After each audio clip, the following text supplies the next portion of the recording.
Chapter 13, Crisis Management. Crisis Management. Noun. Special or extraordinary methods and procedures used when a business is in danger of failing. Sucker. Oh man, you were schooled. Preschool, baby. For the third time that afternoon, Scott Spencer had gotten the drop on Evan, dribbling around him and then hitting the easy layup. So the guys were giving him the business, even the ones on his own team. It was Evan, Paul, and Ryan against Kevin Toomey, Malik Lewis, and Scott.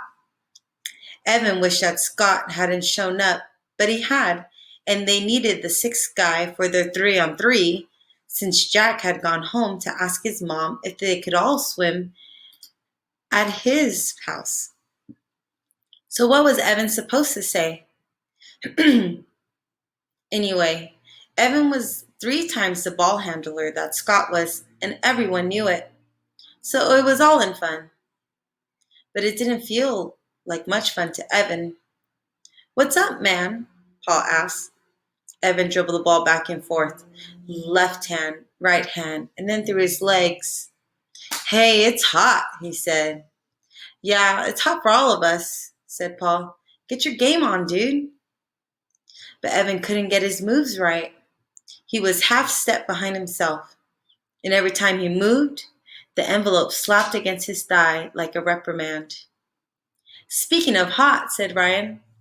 Everyone turned to look. Jack was coming off the path, running at a dead dog pace. "Oh, please God," said Paul, "let her say yes."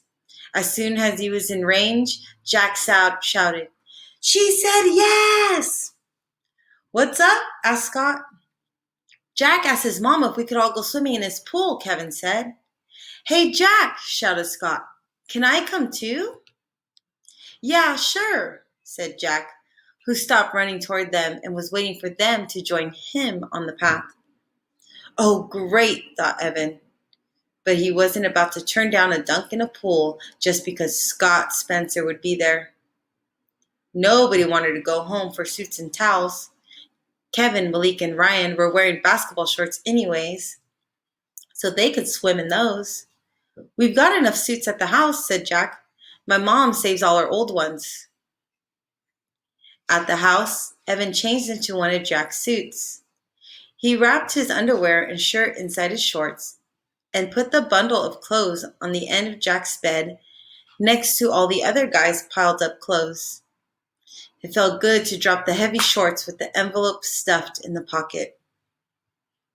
Then, just to be sure, he put his shoes on top of his pile of clothes. He didn't want anything to happen to that money. They played pool basketball all afternoon. Even though the teams were uneven, Mrs.